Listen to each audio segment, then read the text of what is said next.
He found her scarf behind the door 6 months after she left. Still folded, still faintly warm.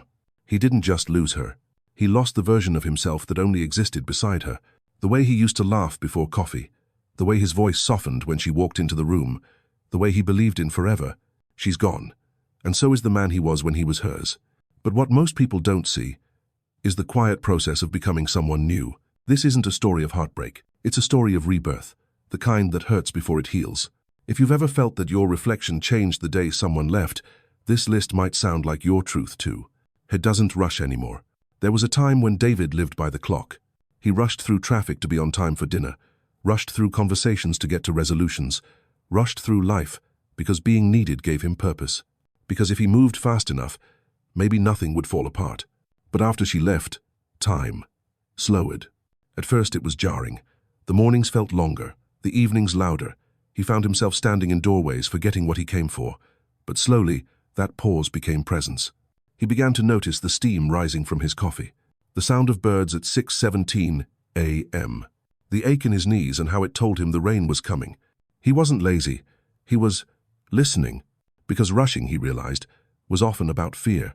Fear of being late, fear of disappointing, fear of being alone with his thoughts. But presence was rooted in peace. Now, he lets the kettle whistle, watches it fog the window. He walks slower, talks softer, pauses before answering, not to delay, but to feel. He doesn't live to beat the clock anymore. He lives to notice the moment. And in those unhurried moments, he found something she once gave him, and he's now learning to give himself. Permission to breathe. He doesn't fill the silence. There was a time when silence made him uncomfortable.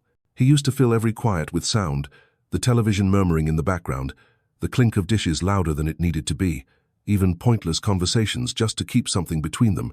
Because when she was alive, silence sometimes felt like distance, and after she was gone, silence felt like evidence. Evidence that he was truly alone now.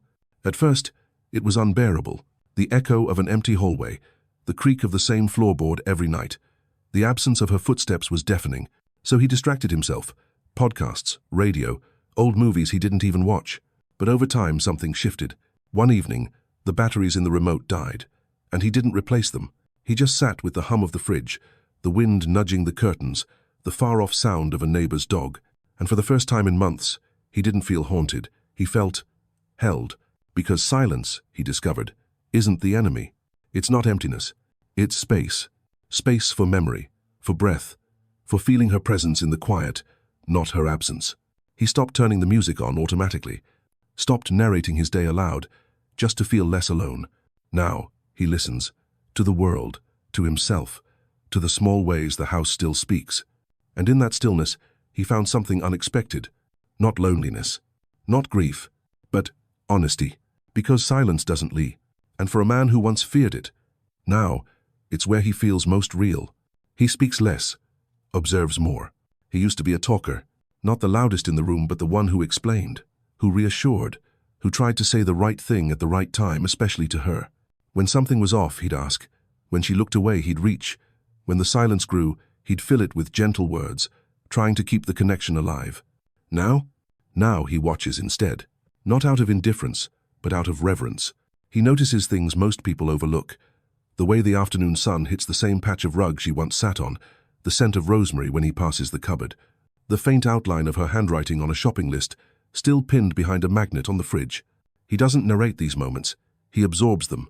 Because after she left, words started to feel insufficient. He tried for a while to explain the loss, to friends, to himself. But grief, he found, doesn't respond to logic. It isn't soothed by sentences. It sits quietly like a guest who won't leave, and all you can do is acknowledge it. So now, he speaks less. Not because he has nothing to say, but because he's learned that meaning often lives beneath the words. He observes the changing season through the window, how the trees let go without resistance, how the birds return without needing permission. He observes himself too, how his shoulders aren't as tense anymore, how his breathing slows when he folds the laundry she once taught him to do right. And in that stillness, in that quiet watching, he doesn't feel small. He feels present. She used to ask, "What are you thinking?" And now, even without her voice, he answers inwardly. Because some connections don't need sound to stay alive. He no longer performs. He used to show up like he was on stage, not because she asked him to, but because somewhere along the way, He believed love meant proving. He worked late, not just for the bills, but to be seen as dependable. He stayed strong, even when he felt small. He smiled when he was exhausted, laughed when he wanted to cry, showed up when he should have slowed down. He played the role of the solid one, the fixer, the protector, even when he was quietly unraveling inside. But now there's no one left to applaud the performance. And strangely, that's when he started to feel real. He doesn't pretend anymore, doesn't rush to crack a joke when the room grows heavy, doesn't act unfazed when he's hurting. If he's tired, he rests. If he's quiet, he stays that way. If he doesn't know the answer, he admits it. There's a rawness to him now, not sharp, but soft, like a stone finally worn smooth by years of crashing waves. He doesn't seek to impress, he seeks to be, fully. And he realizes something she once saw in him, long before he did. His value wasn't in what he could perform, but in who he was beneath the act. Unpolished, unsure, present. There's no curtain call in grief, no standing ovation in healing. Just a man, sitting in his own skin, no longer afraid of being ordinary. Because in that ordinariness, he found something extraordinary, peace. And if love ever comes again, it will have to meet him here. Not on stage, but in silence. He relearned solitude. He didn't choose solitude, not at first. It came in waves, unwelcome, unfamiliar, like walking into a house that used to be warm and finding only air. The bed felt too wide, the dinners too quiet, the silence too sharp. For months, he avoided the empty chair across the table, ate standing up, slept on his side out of habit and pain. There was a ghost in the room, not of her, but of who he was when she was there. But slowly, very slowly, he stopped flinching at the echo. He started sitting down again, lighting one candle instead of two. He stopped skipping the songs they used to share and began listening with a different ear, not to remember her, but to find himself again. He didn't try to fill the space. He let it breathe. A solo dinner became a moment of intention, not pity. A long walk alone wasn't about distraction but rhythm. A Sunday with no plans. That became sacred ground. Solitude, he discovered, wasn't a punishment. It was a practice. He learned to enjoy his own company not as a fallback, but as a homecoming. Now, when he walks into a cafe alone, he doesn't scan the room. He reads. When he hikes alone, he doesn't wish for company. He listens to the birds, the leaves, the breath in his chest. He no longer sees solitude as a half-life. He sees it as a full life, lived quietly, not as a half waiting to be completed, but as a whole shaped by grief, yes, but also by grace. He redefined strength. There was a time when strength meant silence, when being a man meant swallowing pain, standing tall, never letting anyone see the crack. He was taught by culture, by his father, by decades of unspoken rules that tears were weakness, softness was danger, and asking for help was admitting failure. So he held it all in. Even with her, the woman he loved, he filtered. He shielded her from the weight he carried, thinking that was noble. That being strong meant never breaking down. But grief changed everything. It arrived like a wave, not all at once, but over and over. Some days crashing, other days just lingering like fog. And no matter how hard he tried to hold it together, it broke through. And for the first time, he let it. He cried.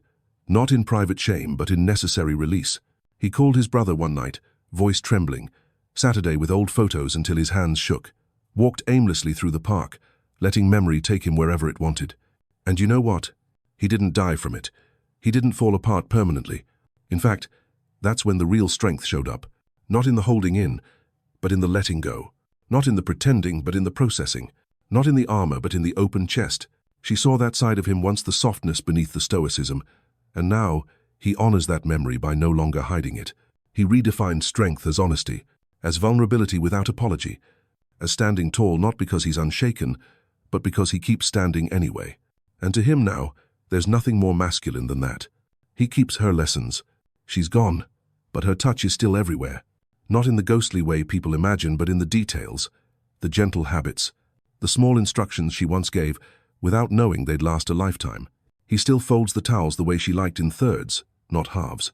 He still checks the expiration dates on everything because she always said, don't trust packaging, trust your eyes.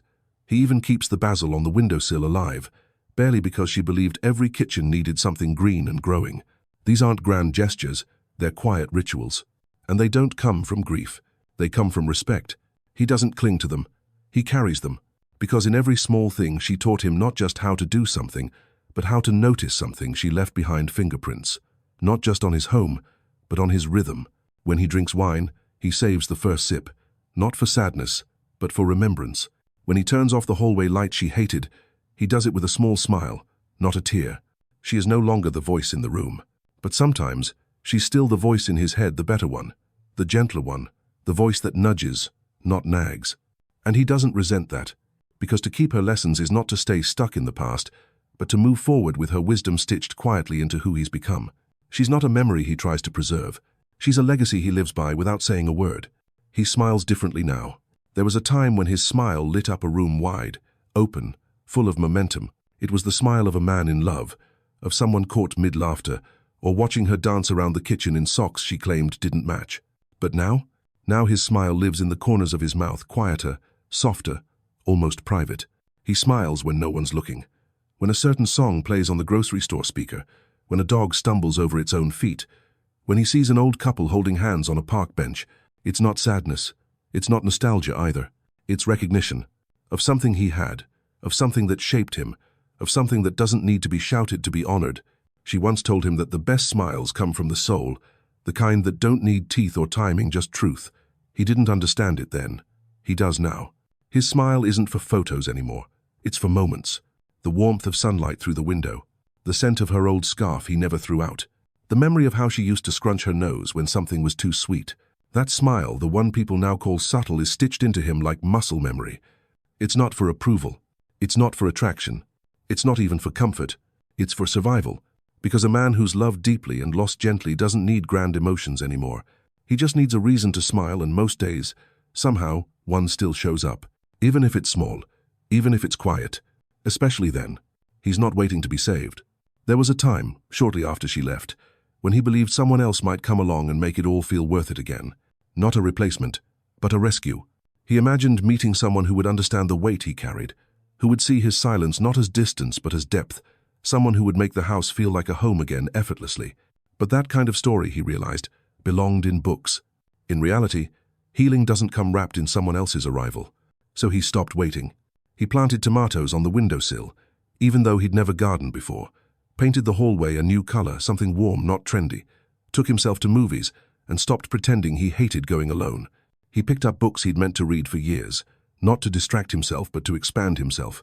He started asking himself a different question, not, when will someone come fix this? But, what can I create from here? And in doing so, something remarkable happened.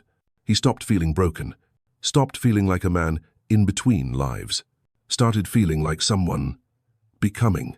He's not against love, but he's no longer living as if love is the rescue boat, and he's drowning. He's on shore now, standing, breathing, still carrying loss, but also carrying tools. So if someone new appears, she'll find him building, not waiting, not wounded, building, because he finally understood no one was coming to save him. And that's exactly when he started saving himself. He's becoming someone he respects. There was a time he barely recognized himself in the mirror, not because he'd aged, but because he'd compromised. He remembered a man who once stood tall in his values, but somewhere along the way, he'd bent to be accepted, smoothed his edges, numbed his voice, worn smiles like masks, all in the name of keeping love alive. But love, he learned, shouldn't cost you your core. After she left, after the dust of grief began to settle, he faced a different kind of reckoning. Not, what did I lose? But, who am I now? He didn't chase self-improvement. He didn't start running marathons or quoting motivational speakers. He simply began showing up for himself fully, consistently, without apology. He began choosing honesty over harmony, boundaries over people-pleasing, solitude over shallow companionship. He sat with discomfort, not to conquer it, but to understand it. He forgave himself not quickly but genuinely. He took responsibility for what was his, and let go of what was never meant to be carried alone. And through it all, something subtle happened. He started liking the man he was becoming. A man who doesn't flinch at silence, who doesn't hide his softness behind sarcasm, who doesn't perform strength but lives it quietly. He's no longer seeking validation. He's seeking alignment. And for the first time in years, when he catches his reflection early morning, soft light, face unshaven, he doesn't look away. He nods, not because he's moved on, but because he stayed with the grief, stayed with the work, stayed long enough to meet himself truly, deeply, without disguise. And that is a man he can finally respect. The woman he loved is gone, And so is the man. He was the one who existed only in relation to her, only through her eyes, only in the echo of shared routines. But what rose from the quiet after, from the sleepless nights, the still mornings, the heavy silences, wasn't a shell. It was a man. Quieter, yes, but not lesser. More careful, but not closed.